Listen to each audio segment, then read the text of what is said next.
Good evening and welcome to the regular meeting of the Kernersville Board of Aldermen.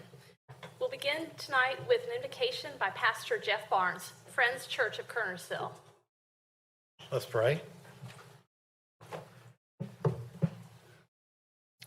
Thank you, Lord, for this day.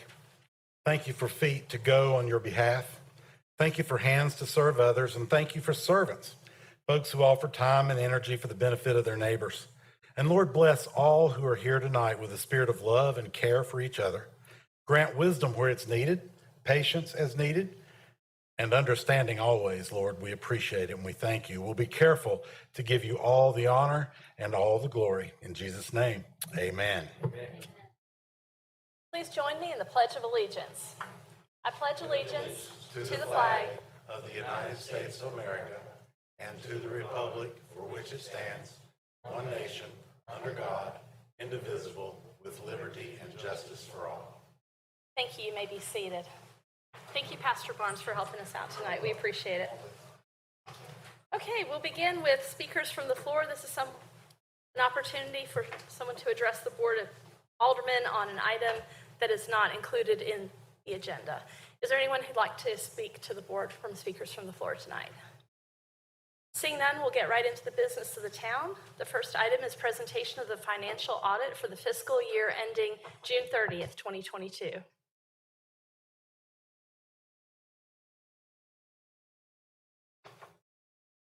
Thank you, Madam Mayor, members of the board. I appreciate you allowing me to come by this evening to review the fiscal 2022 audit with you.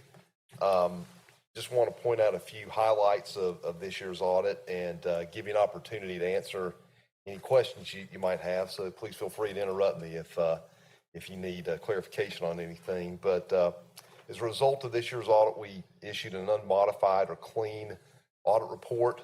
Also this year, the town received the Government Finance Officers Award for Excellence in Financial Reporting. Town's received this award many years in a row now, so that's an accomplishment that the town's finance department should be very proud of.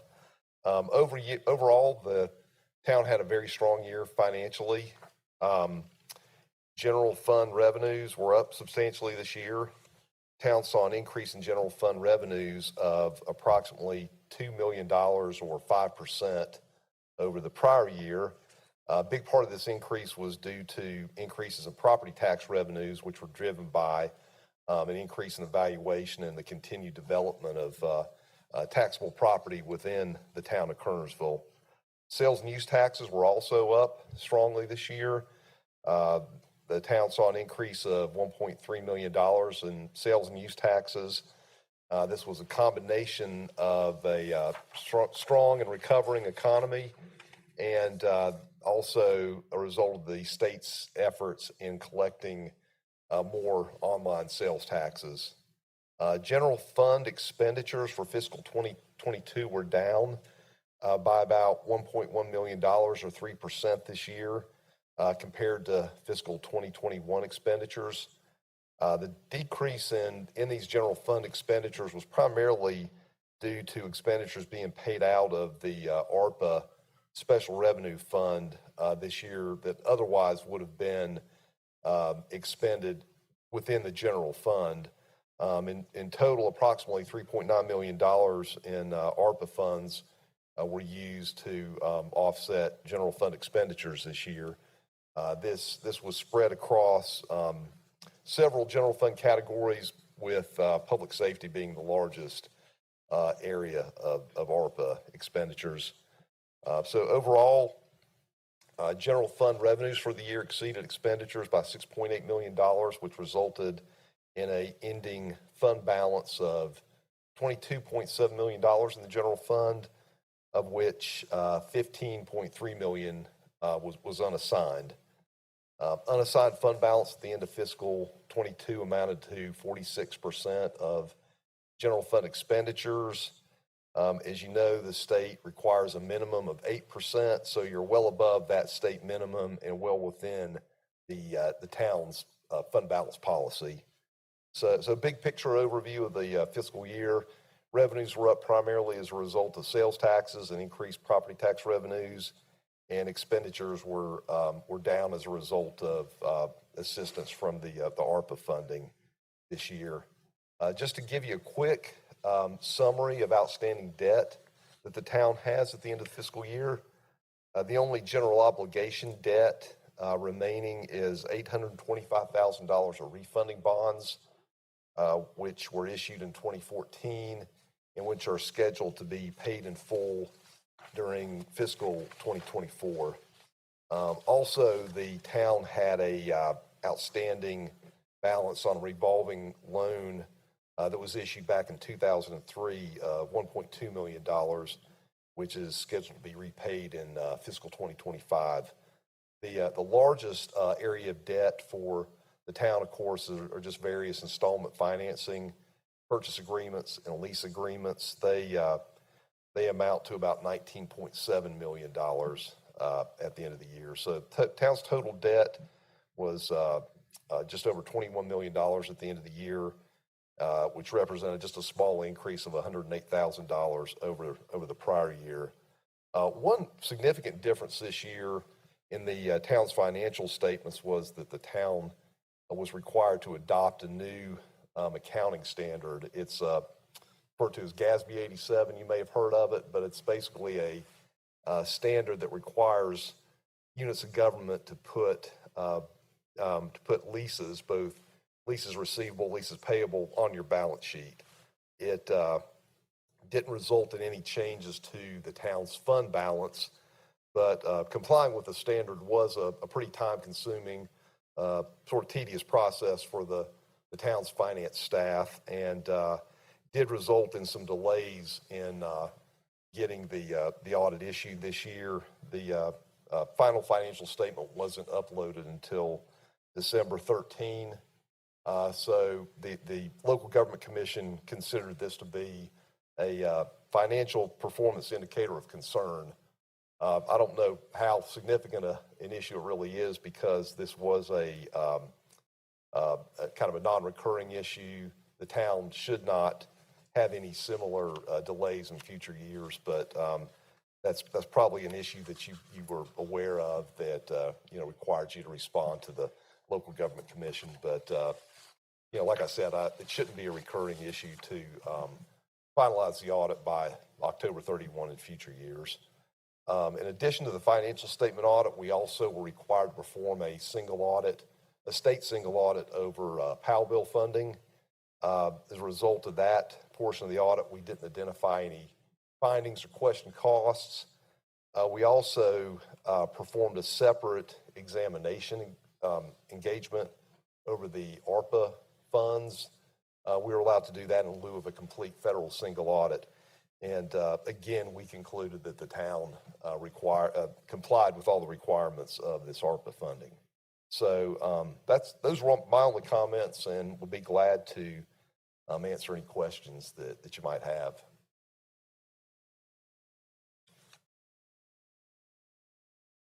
Does anyone have any questions of Mr. Frank? Thank you for your presentation. All right. We appreciate Thank it. you so much for having me. Have a good evening. Thank you. We appreciate the good work your firm, in the various names it's had, has done for our community over the years.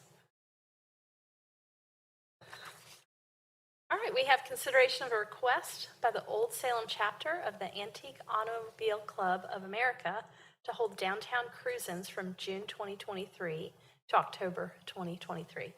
Mr. Swisher? Madam Mayor, you have the request in your packet, and there are some members here from the car club. I'll just briefly cover it, and then they can add to it if there's anything they would like to add. This is, they've had this event now several years. It spans about 4 months, I think, or 5 months from June through October.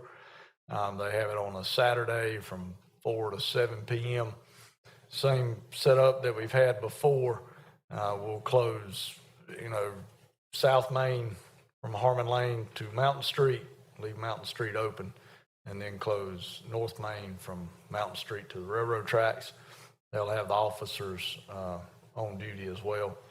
Never had any trouble with the event. It's always a great event, and a lot of folks look forward to having it every year. So Staff supports it and no problem with it as far as I know. Thank you, Mr. Swisher. We have here the president of the Old Salem chapter, Daryl Branson. Mr. Branson, would you like to speak? If you come to the microphone, we can hear you better. Thank you.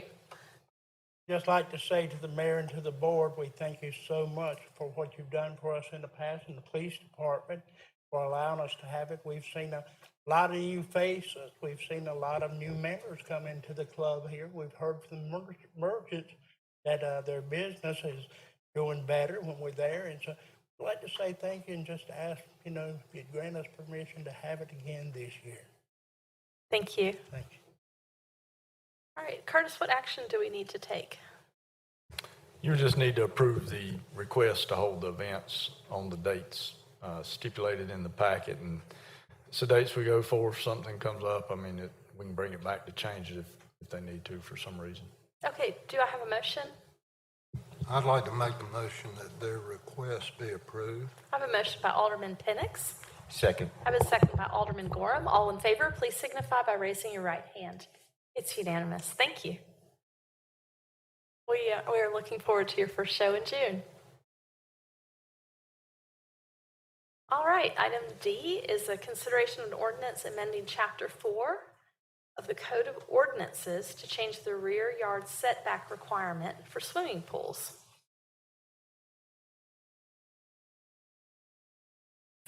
Ms. Garner?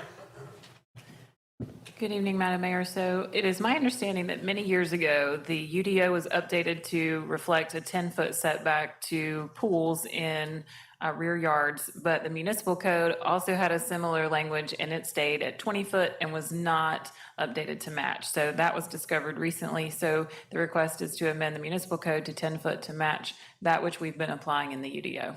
Okay, do I have a motion? Motion by Alderman Thompson. Do I have a second?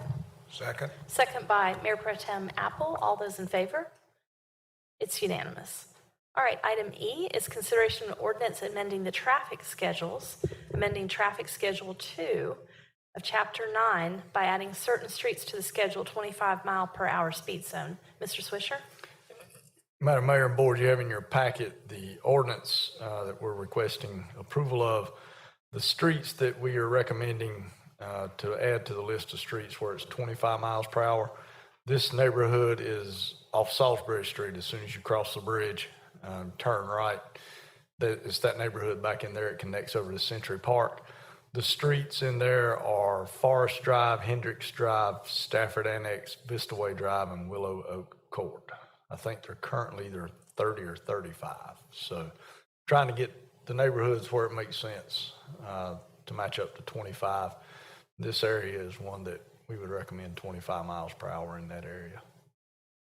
And we did have a request as well from a couple of the residents in that neighborhood to lower the speed limit. Do I have a motion? Motion by Alderman Thompson. Second. Second by Alderman Gorham. All those in favor, raise your right hand. It's unanimous. All right, the next is consideration of a SITA, a special intensive development application request for property located on Cherry Street. This is the town parking lot that we're getting ready to start construction on. This, if the SITA is approved, it will allow us to develop on 70% of that property, which will allow us to get 56 parking spaces. We rank those projects and give them points, and they have to hit a certain number of points to qualify. This project does qualify, so we're asking for the board to approve the use of the SITA for that project. I support the use of the SITA for the project, but I do have a question about the design. Mr. Barrow had pointed out there's a historic walnut tree on the property. Is the current design saving that tree? Dorn can tell you that better than I can. Okay.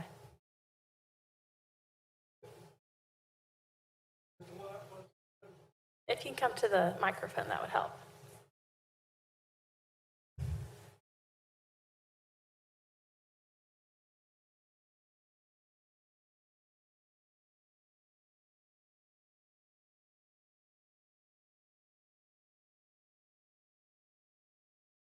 I know this has come up in the past. I think Mr. Barrow brought it Yeah, up. there's, I believe it's pecan trees that Okay. are there at the back of the lot where my office is at. At the back of the lot, there's a grass space there. Yes. And a fence. That's part of Dr. Whitaker's old property, and he had a lot of, a bunch of different kinds of trees that he had planted over the years. But anyway, there are nut trees there, and I know that, people come out there every year and pick them nuts up and talk, I think it'd be a shame to I'd have knock to those look to see trees where the down. curb is supposed to be installed, but, excuse me. Those can probably be saved. I thought you were talking about one along Cherry Street. Everything up there has to come down because Well, they're yes, already old in the power magnolia lines. trees up there, I believe. Those Yeah. are not So what I was those- talking about. Good chance too that most of the scraggly pine trees that are there are coming down also. But we've got a planting schedule to put back new trees. So I will check that one for sure. Okay. Thank you for keeping an eye on that as far as the project goes. At least, keeping it within consideration. And our goal is May 1st to start construction. Fantastic. That's great news. May Day.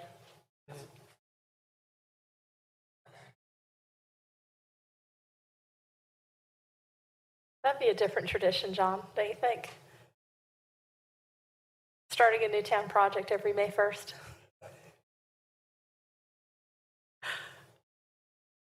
All right. Okay, so we have an explanation of what it is. I need a motion. Madam Mayor, I'd like to move that we approve the proposed resolution with our encouragement that if we can maintain the integrity of the project by maintaining the trees, pecan and other nut trees that Alderman Barrow mentioned, that we encourage that if the integrity of the project can be maintained. And so for now, I think we're, if that's the consensus of the board, I think that's sufficient for the trees. So right now we'd be voting on the CITA allocation. Okay. Then I'd amend my motion just to include the CITA allocation at this point. All right, so all those in favor of, well, I need a second. Second. Second by Alderman Gorham. All those in favor of approving the CITA allocation, raise your right hand. All right, it's unanimous. Thank you for the starting date. That's encouraging news. All right, item G is discussion and consideration of sale of property located on Perry Road. Mr. Swisher? Madam Mayor and Board, you have in your packet a memo from me as well as a map, and I think Catherine might be able to pull it up. Can you pull that item up that shows the location? Yeah. The property is the blue triangle. It's hard to see, but basically Perry Road is a road next to John Deere, the original John Deere campus. You go down behind it, and the town owns a triangle-shaped piece of property there. And there's also some right-of-way in the form of a very rough dirt road that the town owns about where the Catherine's Cursory is now, and it comes up. So in total, it's somewhere between 5.05 and 5.19 acres, somewhere in there. Likely a small portion of that would be an easement that would be retained to access the property kind of north of the towns until the easement's no longer needed. The purchaser understands that. So we've had the property appraised. It appraised for $230,000. You have an offer in your packet for $230,000. The town initially acquired the property several years ago. Many of you may remember, it's probably been 15 or 20 years. There was a proposed airport connector that would come from the airport and kind of go around that end of Kernersville and connect over into the new Beltway. That airport connector was taken off the plan several years ago. We don't have any need for the property at this point in time. Without that connector, we don't need it. We're not planning on doing anything with it. It's pretty much, for us, just holding the earth together out there along with the gas line easement. So staff recommends accepting the offer and selling it. As with all town property that's sold, if you all vote to accept the offer tonight, it will stay open for 10 days for an upset bid for someone that wants to come in and upset it. You then, I think, if it's an upset bid, it comes back to this board at the next meeting for their approval of the upset bid, and that starts the 10-day process again. Is that correct? Correct. So, you know, if somebody comes in and upsets it, it could go on for who knows how long. But at the close of that 10 days, if no one has came in and offered an upset bid, that bid will then be final, and we will bring it back to the board. I think do we have to bring this offer back to the board for final approval, Keith, after the upset period closes? Or is it final? I'll have to check, but I think it's final once the upset period closes unless there have been That's what I something think. received. So tonight, if you approve it, it's 10 days, and then if there's no upset to it, it's final. So be glad to answer any questions. But you see where it's at. And like I say, if you've been out there, it's just kind of hard to tell where the property is because it's pretty much everything around it's wooded at this point. All right, are there questions, or do I have a motion? Got a motion by Alderman Thompson, second. Second by Alderman Penix. All in favor? Raise your right hand. It's unanimous. All right. All right, item H is also discussion and consideration of property, but this time it's to purchase property at 689 Beeson Road. Mr. Swisher? Here we're swapping property, it seems like. Had a lot of that opportunity lately. This is property on Beeson Road. Catherine, can you pull it up? It's the property there in the blue. The town last year purchased the property directly to the south of this property. It was 13 acres to the south of it. We've utilized a portion of that property for a gravel parking lot that we use as an overflow parking lot. Folks park there to go over to the dog lot. The town also owns to the north of that, starting right there, going all the way up to Shields Road. The town owns all of that property. There are two pieces of property between the parcel that we're looking at tonight and the parcel that we own to the north. There are two pieces of property remaining that total about 2 acres. That at some point in time, if opportunity is available, the town may be able to acquire those. But with the property the town owns on that side of the road, the long-term future plan would most likely be to relocate Beeson Road a little bit to the east of where it is and run it down as close as we could to the current entrance into the park. And that way, if you relocate Beeson Road over to the east, then all of your property would be contiguous. It would not be separated by a road. If that opportunity does not become available at some point in time, the opportunity is still there to use it for field space or whatever.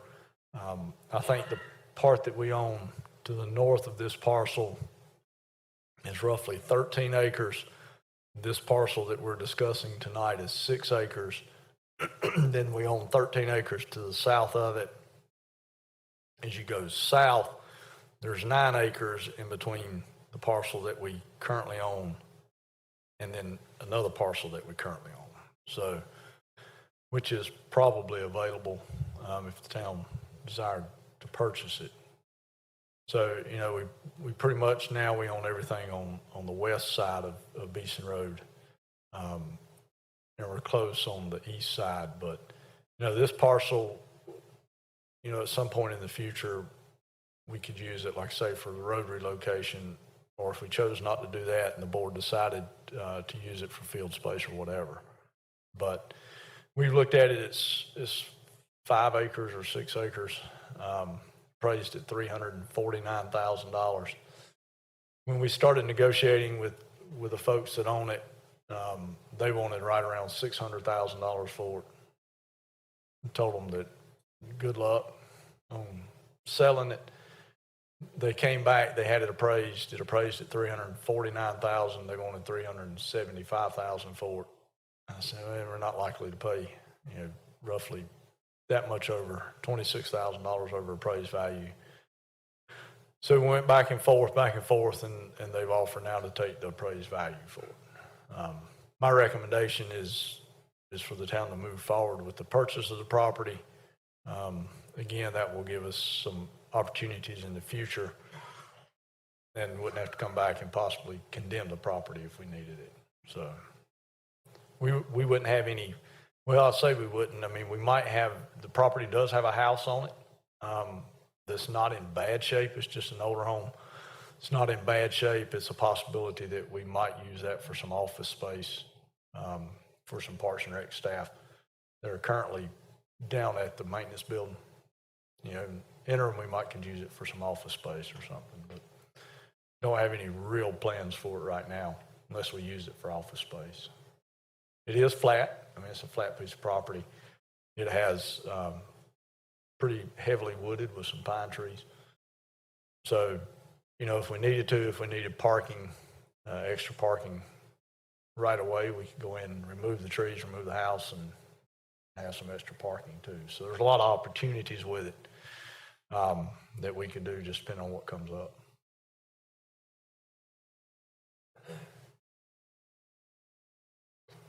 Are there any questions or discussion, or do I have a motion?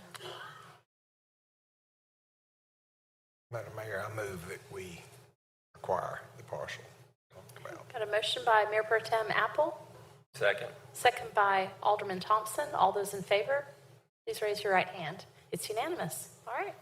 Thank you, Curtis, for your work on negotiating the purchase of this, and we look forward to the continued development and expansion of this park. A gem for the citizens for now and for the future. All right, item I is discussion and consideration of the sale of equipment to the city of High Point. We keep selling stuff, we might be able to pay for that piece of property. We've got a truck that's down in public services that I think we actually loaned it out to the city of High Point.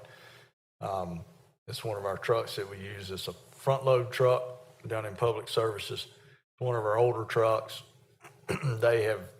We've loaned it out to them. They had some trucks that were down. And so they have contacted us and would like to purchase this truck for a backup truck. And we had it on the list of trucks to sell. I think we were probably going to put it in the next auction because we're getting out of the dumpster business. And so this is ones that run the dumpsters. We've negotiated with High Point, offered to sell it to them for $35,000. And you have in your packet the resolution approving that sale. That's a fair price for it. We think for the truck, you know, for what it is. Dorn's looked at it. We've done some comparisons to see what they've brought elsewhere. That's in line with what we've seen them bringing elsewhere. So we would request that the board approve the resolution allowing us to sell the vehicle to High Point. We are not required, this would not be upset bid, we're not required to put it out to the general public. We can sell by North Carolina General Statute there, 168-274. It authorizes a governmental unit to sell property to another governmental unit, exchange property or however, without having to go through those processes. All right. Do I have a motion? I have a question, Madam Mayor. Go ahead. Curtis, the statement you made about our getting out of the dumpster business, is my understanding correct that what we're doing is we're not just leaving our commercial enterprises waving in the wind, we're asking them to contract with a commercial dumpster service in lieu of that? Correct, yes, they'll contract with someone, and I think we've about gotten all of them gone now, aren't we? Are we totally out? So everybody's contracted out. Waste Management, Waste Industries, Republic, or GFL, I think is the other one. The four big ones that I've seen. So there are multiple options for the commercial businesses that we formerly serve? Correct, yes. I've got a question for you, Curtis. The companies that do business here, is there any guarantee that a existing company will be able to contract for services? And by that I mean, could there be a situation where companies would not want to do business with somebody to pick up their trash, when maybe that is a service that the city should provide for everybody? You know, I mean, they would have to contract with someone to pick it up because they have a dumpster. If they have a dumpster, they would have to contract with someone to pick it up. And our price was about right in line with everybody else's. So price-wise, the commercial competitors that have came into the market, a couple of them actually have been a little cheaper than what the town was. So they would still have to have it picked up. You know, whether all four of the folks that are here now offering that service will continue to offer it, I don't know. I think probably is what you'll see over some period of time is, say, if Republic only has 10 businesses in Kernersville, if it's not cost effective for them to mingle this route in with what they currently do, they may drop out of the market and leave it to Waste Management or GFL or someone else. But I think it's what happened, and Norm can correct me if I'm wrong, but I think it's what happened is when we got out of the market and you got four folks in there that could do it, they could still do it. They could choose someone else even when we were doing it. I think you saw the price come down a little bit because had a couple new folks coming in that wanted the business. Is that what you've seen? Oh, There's also 9 providers in this area. Is there 9? Yeah. I missed 5 of them. As soon as we got out of the business, they came out of the woodwork. okay. My concern was, you know, like small businesses, they don't have dumpsters. They just have their trash picked up by, right now, I reckon it's rural garbage garbage, service. There's only one person to service those people, right? Yes.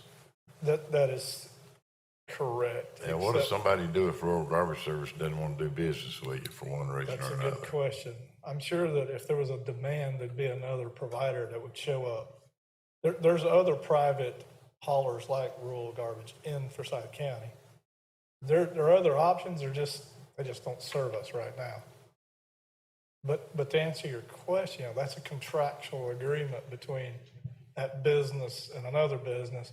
Same way when we ran it, it wasn't part of the tax rate. We charged for it, so it was a contractual business. Right.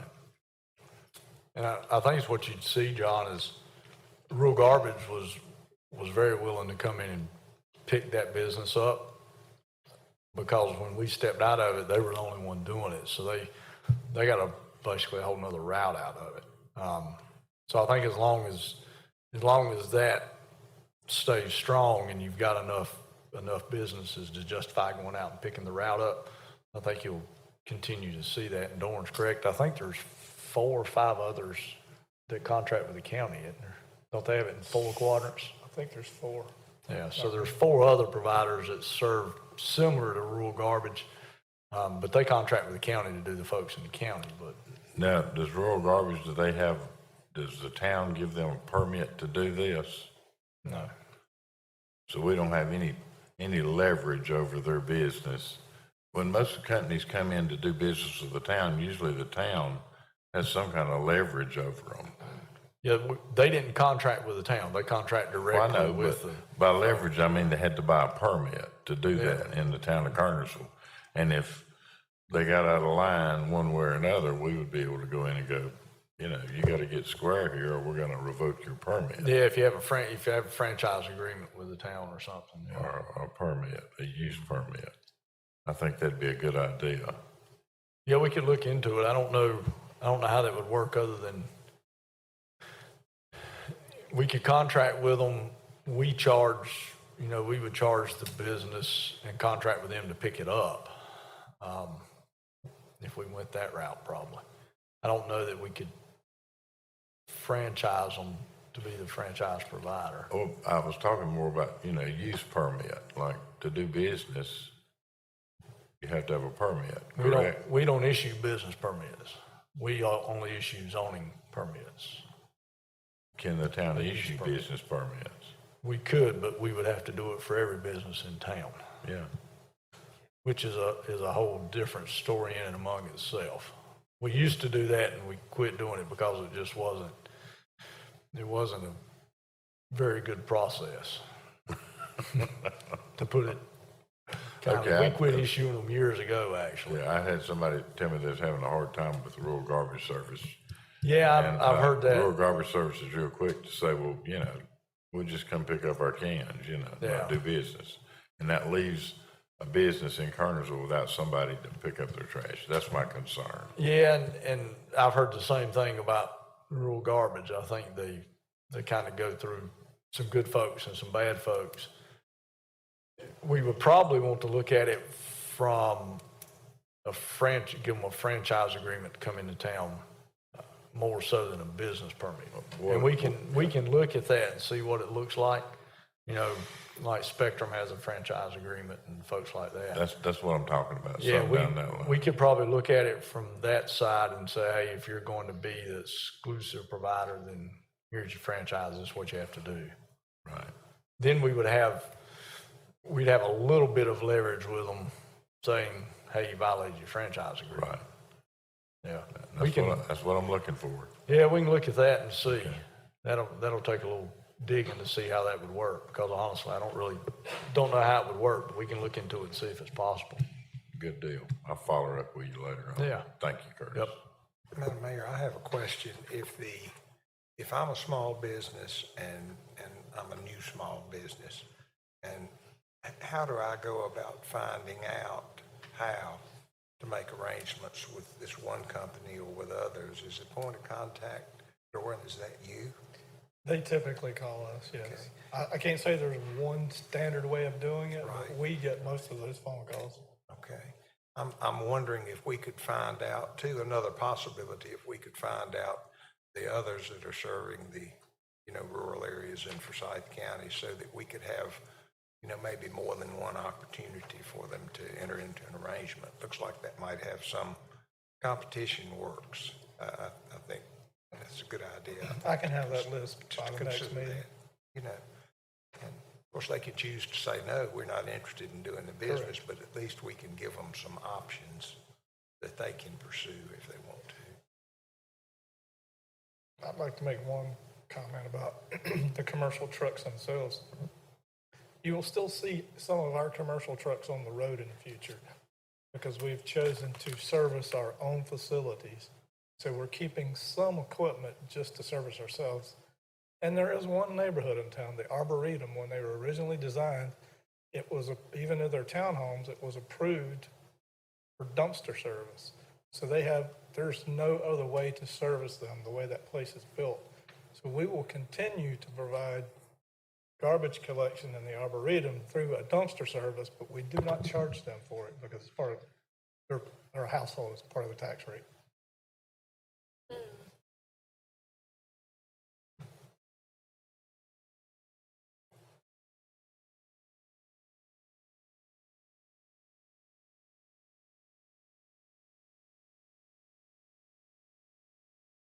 Okay, let's start talking about the truck in High Point again. So it's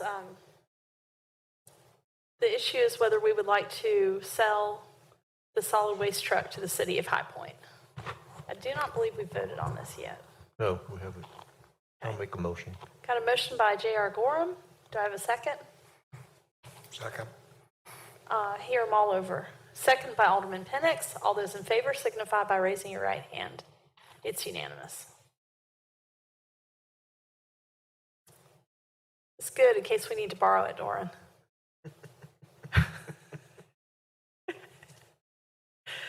All right. Item I, discussion and consideration of a lease for property located at 315 Boss Street. Mr. Swisher? Madam Mayor, this is where the nursery for the garden is currently located. We will move that nursery to the garden, hopefully in the next year or so, but currently it's located at 315 Boss Street. Actually, it's 321, I think. But so we have a lease there to lease that from the Paul J. Senior Gardens Foundation for $1 a year. Since we now own the garden and are responsible for the operations of that, the nursery is part of that. So you have that lease in your packet. We will fill in the acreage. I think it's about 1.5 acres, maybe 2 acres. Fill in the start and stop date and those items. But standard lease, discusses insurance, the maintenance, you know, who's responsible. We are for the water, gas, things like that. But so we will lease it until such time as we get the nursery relocated, and we hope that is, you know, within the next year probably. Do we need to move this to Tuesday since it's on the agenda with the incorrect address? No, it's fine. The address and the actual lease is correct. And if it happens to be 315 as opposed to 321, we'll just change the lease, but there's no need. The to lease move says 321. Oh, I guess you don't know which is right. it. Yeah, I think it's 321. I think I looked it up on the tax map and it was 321. I don't know where we got 315, but we know what property is. It's property currently owned by the Gardens Foundation where the nursery is, so there's no need to move it. It's fine to do it tonight. Okay. It's not impacting anybody but the town and the Paul J. Senior Gardens Foundation. I would be more concerned about it if it was like a purchase or a sale, but given the Yeah, circumstances. and we both know where it is and what it is, so we'll just have the correct address before we get it in. I have a feeling it's what it is it probably spans from 315 down to 321. And that's probably what it is. All right. Is there a motion? Move we approve the lease. Motion to approve by Mayor Pro Tem Apple, second by Alderman Gorham. All those in favor signify by raising your right hand. It's unanimous. All right, we are to item K, discussion and consideration of sidewalk projects. Madam Mayor, Board, you have in your packet a spreadsheet. That's the first link in your packet. It says current projects, fiscal year expenditures. And then you also have two agreements in your packet. One agreement is for the West Mountain Street turn lane and sidewalk, and the other agreement is for the South Cherry Street sidewalk. So those agreements basically would be that the DOT would do the sidewalks and the town would be partially responsible for the cost of those. But I need to explain a little bit of this before y'all approve those two agreements. The West Mountain Street sidewalk runs from, I guess that's Branchwood Drive, roughly down to the YMCA. That total project is, and this is an estimate given by our on-call engineer, Withers and Ravenel. That project's roughly $4.3 million. The town's responsible for $856,000 of it. That estimate is in today's dollars. And you can see that it's a 3-year project with the biggest cost coming in fiscal year 24-25 of right at $3.5 million. The catch with this grant is anything over that $4.2 million, the town is 100% responsible for. So if it comes in and they estimate that project in 2024 and it comes in and it's $8 million and you all decide to build it, you're responsible for the 20% now of $850,000 plus $3.8 million. Some of you were on the board, I think Joe was on and Chris may have just gotten on when we did the South Main Street project. That's what happened in the South Main Street project. That project was initially about $700,000 and ended up being a little over $1.5 million or $2 million. So I just want the board to understand that. There is an option after, if we put it out to bid and it comes in and the board says, we're not doing that, you can stop the project. You would then be responsible for 100% of the right-of-way acquisition and the design, which would be roughly $800,000. So either way, you're on the hook for about $800,000 at least. That's for the West Mountain Street sidewalk. South Cherry Street is $2.8 million. Same thing. If it comes in at $4.8 million, you're responsible for the $550,000 initially, plus the other $2 million or whatever it might be. I'm not a project estimator, not an engineer, but I've seen a lot of projects. I can about tell you it ain't gonna come in at what you're telling you it is right now. On top of that, this is all money coming out of the fund balance. You're not going to finance it because you ain't going to own the sidewalk. DOT, it's their property. You're not going to go finance it. So whatever you're on the hook for, you're on the hook for it if you decide to go forward with it. You've got Old Winston Road sidewalk. We're in the process of doing that. You've got 3 other sidewalks that you see down there. You don't have those in your package yet because you can see they're not scheduled to start. There is an option of flipping some of those. So if you said, hey, and I think everybody on the board has said, you know, West Mountain Street sidewalk we want to do. You said, hey, we want to do West Mountain Street sidewalk and look at doing Broad Street or Harmon Lane. You can flip those two. We'd have to go back to the TAC committee and tell them we want to flip those, and then they would give us the agreement for the other one. My recommendation would be, unless you really just dead set on doing West Mountain Street and Cherry Street, is to probably not schedule them both at the same time. Because if it comes in and those things come in and they're $2 million each over estimate, you know, by some miracle they might come in under estimate, but that's not likely. If they're both $2 million over, you're going to eat something on some. I've talked to Chris Jensen, our engineer, talked to Franz. You know, we could delay the South Cherry Street project and possibly flip it for Harmon Lane. Then if we get down to fiscal year 24, 25, and Mountain Street comes in and it's a couple $1 million over, they will allow you to take the money from another project, we think. They have to approve it, but Chris said that they've never turned one down. You can take the money from another project and put it toward the one that you're doing that is over. Still pay your 20%. So for instance, you know, if we say we don't want to do Cherry Street right now, we want to wait, and it comes in, Mountain Street comes in and it's $3 million over, we can take that 2.7 million, pay our 20% of it, and put that toward the overage on the Mountain Street project, if they approve it. It still has to be approved. You know, they may not approve it, but you would have that option. And then you just not do Cherry Street or do it sometime down the road. That's my recommendation to you, is if you want to do sidewalk, I mean, you can tell me we're going to do all of these. You know, we're not asking you to do all of them tonight. You only have 2 in your packet, which is Mountain Street and South Cherry. You can tell me, hey, we want to do both of them. You're looking at $7 million, our portion about $1.3 million. And I'm going to tell you, we'll do that. We'll put it in the budget.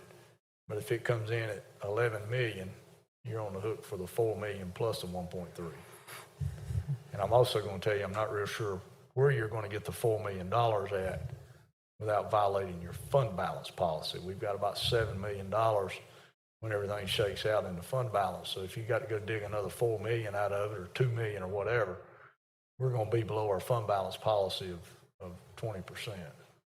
So my recommendation would be, if you want to do one of these projects, I think West Mountain Street has by far and large been the most popular project, and that will extend the turn lane all the way down as well.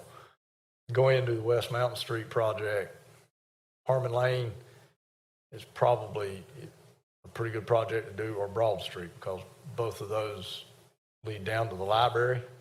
Harmon Lane's quite a bit cheaper than Broad Street. One's 1.2 million, one's 500,000. Flip it with one of those, South Cherry Street, and then if you need the money, you could take it from South Cherry Street. That would be an option. Be glad to answer any questions you have. I just wanted you to know that it's not quite as cut and dry as it looks right here. And we have ran into the issue before of, you know, going over. And Franz and I and Jeff Hatling made several trips over to DOT. We were fortunate that they did let us use some money from another project to make up some on South Main, but it still didn't make it all up.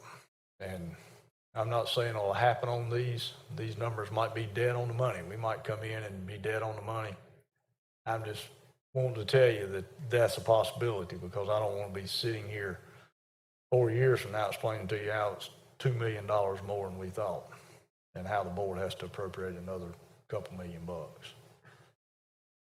So, be glad to answer any questions. Bill's on the TAC, he's seen it come through, Catherine's familiar with it, so, be glad to any questions. The shifting of the funds among projects that a particular town has is done just about every TAC meeting. Yeah. I've seen a lot of them in Louisville and Clemens and so forth, and so I just confirm what the town manager and Chris Jensen have reported to us.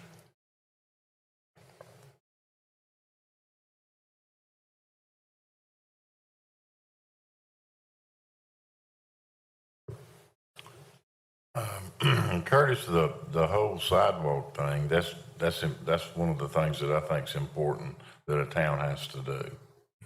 And, I think as a board, we have to determine, which is the most important project and proceed as we think we can afford to do. You've laid it out real clear. That the DOT, when they tell you what it's going to cost, more likely than not, they're going to be short with their number, right? It's going to cost I've not us seen more. them go over very often. Right. But it's their money they're spending, right? So they're tight with it. But I mean, we have to do these things anyhow. That's a quality of life thing. People love being outside more than ever, and I think it's very congruent with the lifestyle that people love here in Kernersville, is to have more sidewalks. And I don't think anybody would argue with that. I think we just got to figure out how many we can do and when, whether we just want to bite off one of the big ones and put one of the other ones off for a year or two. Yeah, and I That's my think thought. when we ranked these back some years ago, we actually had funding, I don't know, John, probably 6-7 years ago, to do Mountain Street. And DOT pulled the money because they had ran over on the bridge crossing the Yadkin River on 85. I think it wasn't that when they pulled it, they pulled all money for all projects. And so they pulled the money for that project then. But when we went in and did our ranking of the sidewalks and got opinions, the Mountain Street sidewalk ranked the highest, and it still ranks the highest. Now the Harmon Lane ranks a little higher than Broad Street because you got more people walking coming off of Main Street than you do Broad. The thing about the South Cherry Street sidewalk, and there's a lot of folks that walk on South Cherry Street going south. The thing about it, you can go one block over and get on sidewalk on Main Street and go the same way. So, you just walk one block and get on it. But I think in staff's opinion, the West Mountain Street is still probably the highest ranked sidewalk on there. And the $856,000, which is our part, the total of $4.2 million, if it comes in and it's over, if it's over $1 million, I would tell you it would be safe to say, yes, we can take $1 million out of fund balance and do it. If it's $2 million, you could probably still do it. If it comes in $3 or $4 million over, we may have to eat the cost of right of way and design and come in and do it at some other point in time. Staff would feel more comfortable with one of those big ones. We'll certainly do whatever the board approves. We would feel more comfortable with one of those big ones than two. Right. And I think you could do, like I say, the other one on the list that's doable because of the cost of it is Harmon Lane. And I think we're a little touch and go on the right of way there, but I think it gets a lot of foot traffic. Folks walking from the doctor's office at lunch, we see them going up and down through there. So I think it would probably generate as much use as any of them, a little more than what Broad Street would. But we can certainly do Broad Street either one. I think the right-of-way on Harmon Lane will be a little easier than the right-of-way on Broad Street to acquire. So that would be our recommendation, I think, would do one big one, and then if you want to do another one that gets some use, maybe one small one. We would have to go back, if the board votes to do Harmon Lane, we would need to go back to the TAC and tell them we want to flip those two, and then they send us an agreement similar to the one that you have in your packet for Harmon Lane. So, but again, we'll do whatever the board says we want to do, but I would caution you as to the potential cost overrun on those two big ones. I believe my preference would be to do West Mountain Street and Harmon Lane. I don't know what the rest of the board thinks. Could you touch on Old Winston sidewalk? That's had a lot of interest over the years as well. Yeah, we're in the process of doing it. It's, we're working, I think, Catherine, if I remember, Chris telling me, we're working with Atrium to kind of get the last leg, but it's been approved. It's, you know, in the works. We're working with Atrium to get the last part of that. If we can't get it, we'll do the part that we can do and then let them do that when they come in for rezoning. I think that's kind of where we are on that, correct? Yeah. Okay, so that's not on the list of things we might have to take off the list. No, I think it's already been approved and good to go. I agree with John that I think it's particularly just with the West Mountain and the Harmon Lane, I think it really is a quality of life enhancement that, you know, none of these are going to be risk-free, but if I'm understanding you correctly, Curtis, the risk that we would assume of the amount we've got to fund if we did West Mountain and Harmon Lane would be something that we would still be conservative in terms of moving forward. Yeah, I think, yeah, because we can move, you know, like I say, if we flip South Cherry with Harmon, if it came right down to it, we could ask to use the South Cherry money and just not do South Cherry and put it back on the list some years down the road. You could also take the money for Broad Street and say we're not going to do Broad Street and use that money toward it. Again, that all is pending their approval, but you would have some projects where you could shift that money. You've got the Southern Street Greenway, which is a sidewalk down the Greenway. You know, you have that on there where you can shift some of that money if you need to. So, you know, you've got a cushion there pending approval. Even without that, I don't think you would see the cost overrun on just one big project by itself be so much that you just couldn't do it. I could really see that possibility if you have two big projects. I could see you coming back and saying, we're only going to do one of the two, and the other one we're just going to have to eat what we've got in it. So, but I think with just one, that risk is minimal.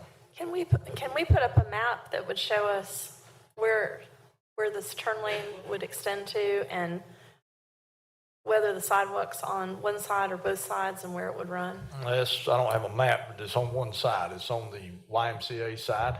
Okay. It extends from the YMCA to Branchwood Drive.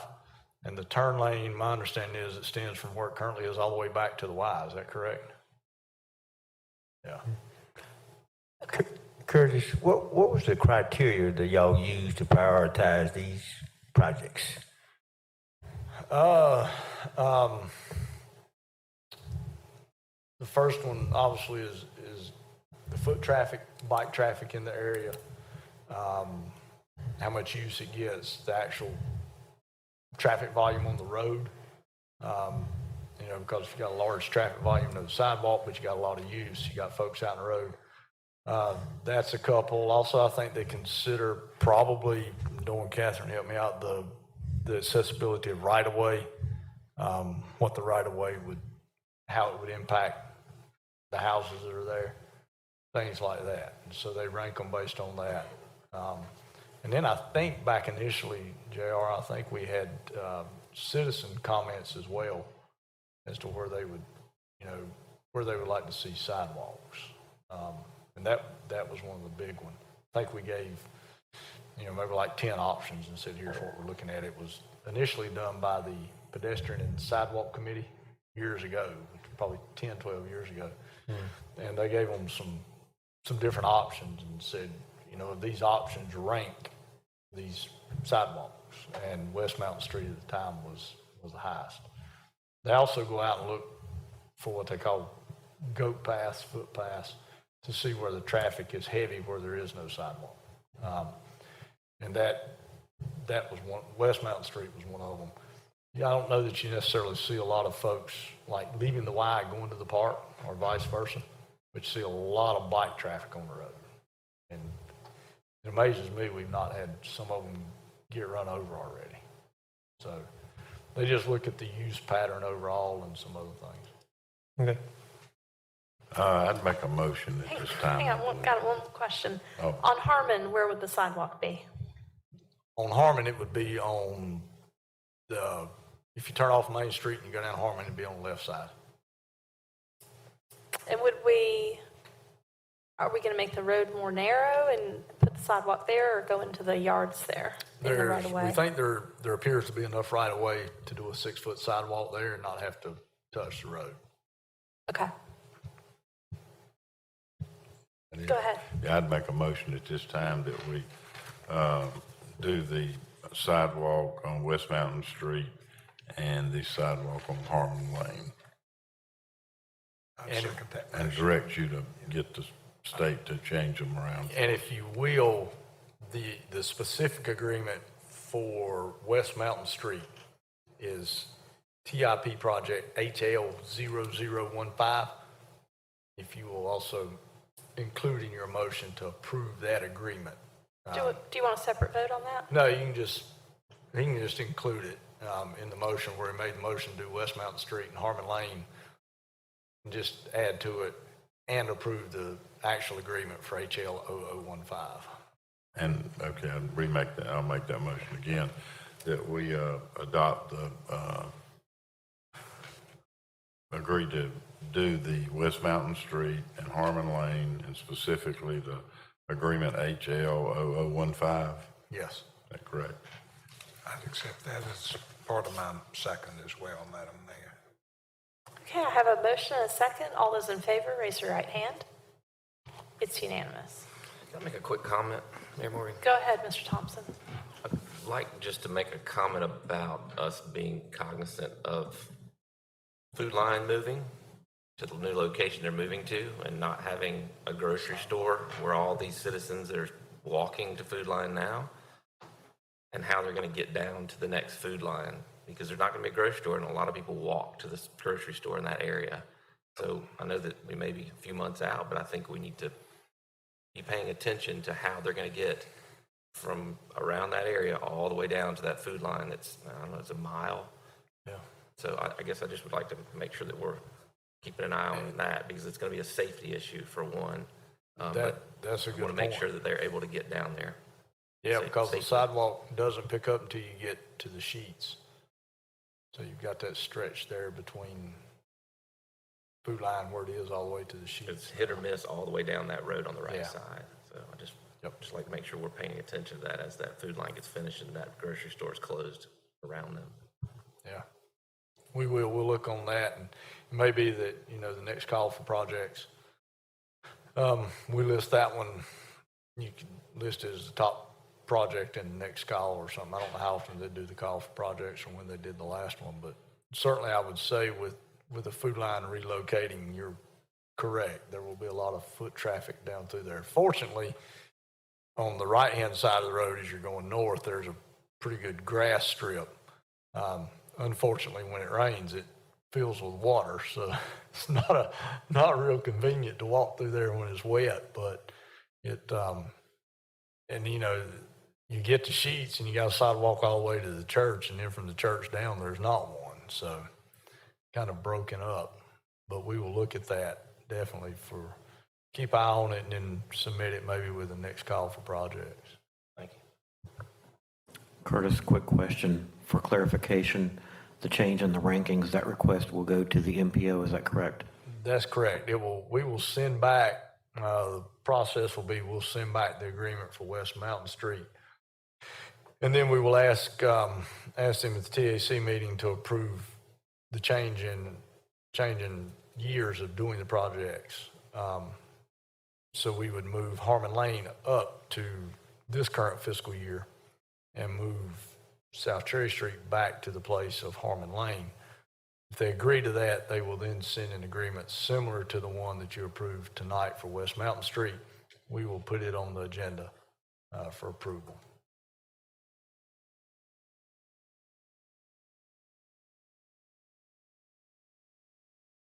Anything further on this item? Do you have all the action from the board you need as to this item? Yes, ma'am. All right, we are to the consent agenda. Approval of minutes for the January 4th regular meeting, approval of minutes for the January 10 regular meeting. All of these matters are considered to be routine by the Board of Aldermen and will be enacted by no motion with no separate discussion unless a board member or citizen so request, in which event the matter will be removed from the consent agenda and considered individually. Is there anyone who'd like to see either item A, which is the January 4 meeting minutes, or item B, the January 10 meeting minutes, removed from the consent agenda? Seeing none, any board members have any concerns about the minutes?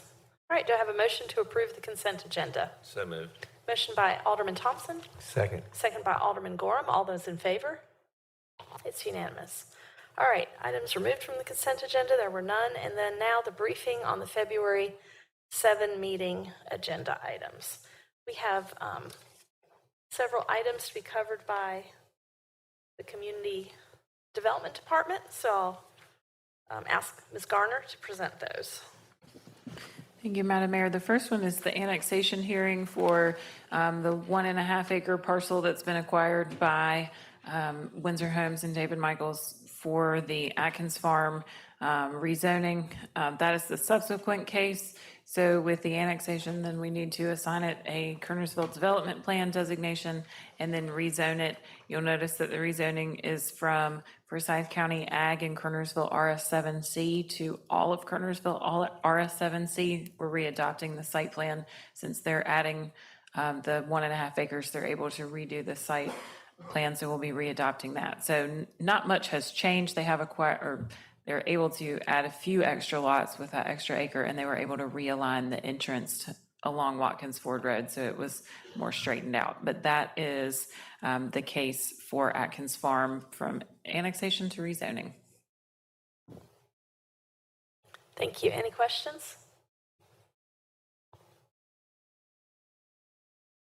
All right. So annexation as A, development plan is B, and rezoning is C. All right, Mr. Swisher, if you could cover the public session items. Item B is the acceptance of a justice assistance grant. I think the grant's right at $21,000. It's to purchase 5 mobile police radios, and it requires no matching funds from the town. So we are asking the board to approve that grant on Tuesday night. Item C will be a budget amendment. We will have that uploaded Monday. It's not uploaded yet because we wanted to wait and see which, if any, of the sidewalks got approved, and also if the purchase of the land was approved. So we will add those to the budget amendment and have that uploaded. Item D is updates on the progress of Parks and Recreation projects, and actually be Ernie updating on one, Dorn on the other. It will be an update on Civitan Park and the Greenway. Okay, any questions? All right, item 3 is the consent agenda. We'll have minutes from the closed session. Keith, have you been able to distribute them to everybody? Yes, each person should have them. Okay. All right. And then we have recommendations by the nominating committee. I think the memo will be loaded Monday. We're confirming eligibility to serve prior to loading the memo. All right, then we are to the town manager's report and the town attorney's report. Curtis, are there any items you expect to be covered at the meeting on Tuesday? Not that I know of right now. Okay. All right, and we are back to tonight's agenda, which is the town manager's report this evening. I don't have anything this evening other than to tell you all I spoke with Ed right before the meeting. He was out of his surgery. He had orthoscopic surgery on his back. Said he was doing good, hoping to go home tonight or tomorrow, but he said to tell you all hello, and he hoped to see you or at least talk to you by phone on Tuesday night for the meeting. Okay, very good news. Thank you for the update there. All right, anything to present tonight? Mr. Penix, I'll start with you. Hey, Mr. Gorin? Mr. Apple? No, ma'am. Mr. Barrow? Thank you. Mr. Thompson? No, ma'am, thank you. All right, appreciate everyone joining with us this evening. There's no business further to discuss. Can I have a motion to adjourn? Motion to adjourn. A motion by Alderman Thompson. Second by Alderman Barrow. All those in favor? It's unanimous. Oh, wait a minute. It's unanimous. This meeting is now adjourned. Thank you for joining us.